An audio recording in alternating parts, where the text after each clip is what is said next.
오직 성령의 열매는 사랑과 희락과 화평과 오래 참음과 자비와 양선과 충성과 온유와 절제니 이 같은 것을 금지할 법이 없느니라.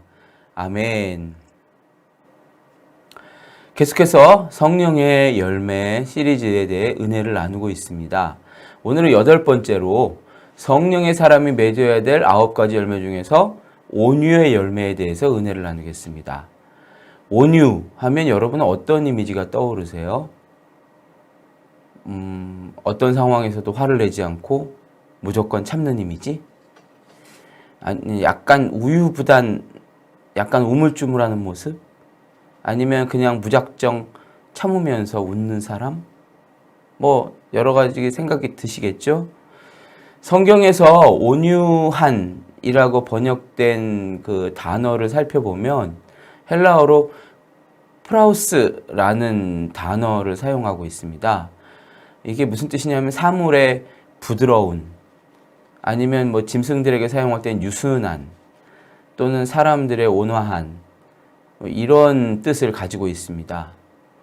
예를 들어서 사나운 동물을 잘 훈련시켜서 유순하게 되었을 때 이 프라우스라는 단어를 사용합니다. 사나운 동물이 유순하게 된 것은 결코 힘이 약해진 게 아니죠. 오직 주인에게 복종을 잘하게 되었음을 뜻합니다. 그래서 온유한 사람이다 할 때는 약하고 비겁한 사람이 아니라 자기의 힘이 있음에도 불구하고 하나님의 뜻에 따라서 유순하게 대하는 그런 사람인 것이죠. 성경에 나타난 온유한 사람의 모델 중에서 대표적인 분으로는 이제 모세를 꼽을 수가 있겠습니다. 민수기 12장 3절에 보면 모세에 대해서 평가를 할 때 이렇게 평가하죠. 이 사람 모세는 온유함이 지면의 모든 사람보다 승하더라. 이렇게 말씀하고 있습니다. 모세는 하나님께서 인정한 온유한 사람이었어요. 사실 그는 젊어서, 여러분도 아시다시피 젊어서는 뭐 혈기가 왕성해가지고 사람까지 때려 죽이던 그런 정말 혈기왕성한 사람이었습니다. 그런데 오랜 세월이 흐르면서 하나님의 말씀 앞에 절대적으로 엎드리는 그런 유순한 사람이 되었죠. 모세가 온유한 사람으로서 이렇게 칭찬받게 된 배경에는 한 가지 사건이 있었어요. 요 앞절에 보면 12장 1절 2절에 보면 모세의 작은 흠을 가지고서 미리암과 아론이 모세를 비방하는 내용이 나옵니다.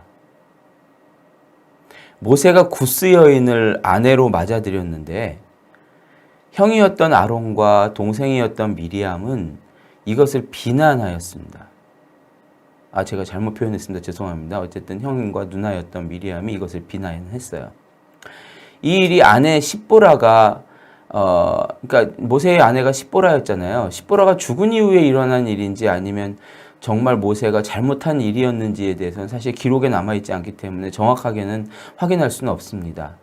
그러나 어찌되었든지 이 기회를 이용해서 미리암과 아론이 모세의 권위에 도전하는 내용이 나와요. 그럼에도 불구하고 이 가까운 사람들의 비방에도 불구하고 모세는 아무 말도 하지 않고 온유하게 유순하게 참고 있죠. 자기의 정당성에 대해서 변론할 수도 있었을 것이고 아니면 자기의 권위가 정말 뭐 엄청났었죠. 그렇기 때문에 어떤 조치를 취할 수도 있었는데 전혀 하질 않았습니다. 중요한 것은 모세가 온유함을 가지고 그렇게 그들을 대했을 때 하나님께서 모세를 대신해서 일해 주시기 시작했다는 거예요. 하나님은 모세와 아론과 미리암을 성막으로 부르십니다. 불러서 말씀을 하세요, 직접. 모세와는 내가 대면하여 명백하게 말하고 은밀한 말로 아니하고 또 그는 여호와의 형상을 보는 자이거늘 너희가 어찌하여 내 종 모세 비방하기를 두려워 아니하느냐. 그렇게 말씀하세요. 그러시면서 이 책망을 하시죠. 미리암이 하나님 이렇게 모세를 비방했거든요. 하나님이 모세에게만 말씀하시냐? 나에게도 하나님은 말씀하셔. 아마 미리암도 하나님의 말씀을 듣고 하나님과 소통하는 그런 선지자였죠. 그러나 중요한 것은 그렇게 자신의 경험과 권위를 가지고 대들었던 미리암이 순식간에 또 하나님의 그 벌을 받아서 나병에 걸리게 돼요. 모세가 아무 말도 안 하고 온유하게 대하고 있으니까 하나님께서 직접 나서 주시는 거. 이게 오늘 말씀의 중요한 부분입니다. 결국 모세는 미리암을 위해서 나병을 고쳐달라고 또 부르짖어서 기도하고 덕분에 미리암은 나병에서 용서를 받습니다. 여러분, 성령 안에서 부드러운 사람이 되십시오. 예민하고 불같은 성격보다 온유하고 부드러운 포용할 수 있는 사람이 되시기를 축복합니다. 잠언서 15장 4절에서는 이렇게 말씀하셔요. 따뜻한 말은 생명나무와 같지만 가시 돋친 말은 마음을 상하게 한다.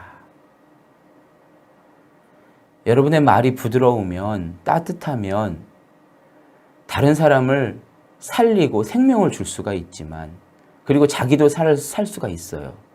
그러나 말이 거칠고 말이 정말 팍 나가버리면 다른 사람을 쉽게 상하게 하고 죽일 수가 있습니다.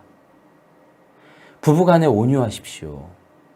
부부간의 온유는 상대방을 있는 모습 그대로 받아들여 주는 거예요. 인정해 주는 거예요. 상대방이 못나 보이고 자기가 꿈꾸었던 사람이 아니더라도 하나님께서 사랑하시는 거 믿고 있는 모습 그대로 인정해 주는 것입니다. 상대방이 내 모습을 인정해 주지 못해도 너무 예민하게 반응하기보다 참아주세요. 온유하게 대해주세요. 여러분의 자녀를 대해서도 온유함을 잃지 마십시오. 온유함이란, 자녀에 대한 온유함이란 그런 거예요. 부모가 가지고 있는 권력을 사용하지 않는 거죠. 내가 낳았고 내가 번 돈으로 먹고 자고 공부하니까 내 말 들어야 된다는 그런 태도는 온유가 아닙니다. 자녀 쪽에서는 자기가 힘이 없어서 당하는 것처럼 그렇게 부당하게 느껴지거든요. 힘이 있음에도 불구하고 자녀들의 눈높이에서 말하는 것이 온유입니다. 자녀들의 입장에서는 자기 말이 그대로 수용되고 있다는 그런 느낌을 주는 게 온유입니다. 또 여러분보다 약한 사람 혹은 아랫사람에게도 온유하십시오. 어디 가도 늘 깐깐하게 보이는 사람들이 있잖아요. 그래서 사람들이 막 자신 앞에 서면 주눅들게 만드는 거, 그건 좋은 관계가 아닙니다. 여러분보다 약한 사람들이, 여러분보다 아랫사람들이 쉽게 다가설 수 있고 친구처럼 지낼 수 있는 그런 온유한 사람이 되길 바랍니다. 마태복음 11장 29절에 보면 예수님은 당신 스스로를 표현하시기를 나는 마음이 온유하고 겸손하다 말씀하셨어요. 예수님은 풍랑도 잠잠케 하시는 거대한 정말 엄청난 능력을 가지고 계셨죠. 말씀 한마디로 죽은 자를 다시 살리시는 그런 분이셨습니다. 그럼에도 불구하고 그 능력을 자기를 위해 쓰시지 않으시고 하나님의 뜻을 위해서만 사용하셨습니다. 이게 온유함이에요.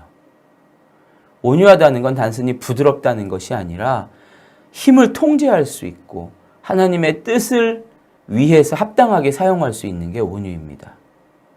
여러분도 예수님 안에서 무엇이든지 하실 수 있어요. 여러분의 생각과 여러분의 능력 충분합니다. 다 할 수 있어요. 그러나 모든 것이 하나님의 뜻이 이루어지는 그런 방향 안에서 사용되기를 원해요. 무슨 말이든 하실 수 있지요. 그러나 하나님이 기뻐하시지 않는 말은 하지 않는 것이 온유입니다. 매 순간마다 성령님 의지하시고요. 성령님께 여쭈어 보세요. 성령님의 인도함을 받으시고 순종하신다면 여러분의 삶에 온유의 열매가 풍성하게 맺어지고 하나님께서 영광 받으실 것입니다. 기도하겠습니다. 하나님, 성령을 따라 사는 사람은 그 삶에 온유의 열매가 나타나야 됨을 오늘 또 말씀을 통해 배웠습니다. 하나님, 온유한 사람이 되게 하옵소서. 무엇이든지 할 수 있고 무엇이든지 말할 수 있지만 진정한 온유는 그 모든 것을 하나님 안에서 하나님의 뜻을 따라 순종하는 것임을 오늘 알았사오니 나의 가진 모든 능력과 나의 모든 권위와 내가 가진 모든 권리들을 주님께 드리고 주님의 영광을 위해서 사용할 수 있는 그런 온유하고 유순한 사람이 되게 하여 주옵소서. 그럴 때에 우리가 하지 않아도 하나님이 대신 일하시고 대신 나서주시는 것이 우리의 삶에 나타날 줄로 믿습니다. 주님이 승리케 하시는 그런 기적의 삶을 살게 하여 주옵소서. 하나님께 영광 올려드리길 원하옵고 예수님의 이름으로 기도하옵나이다. 아멘.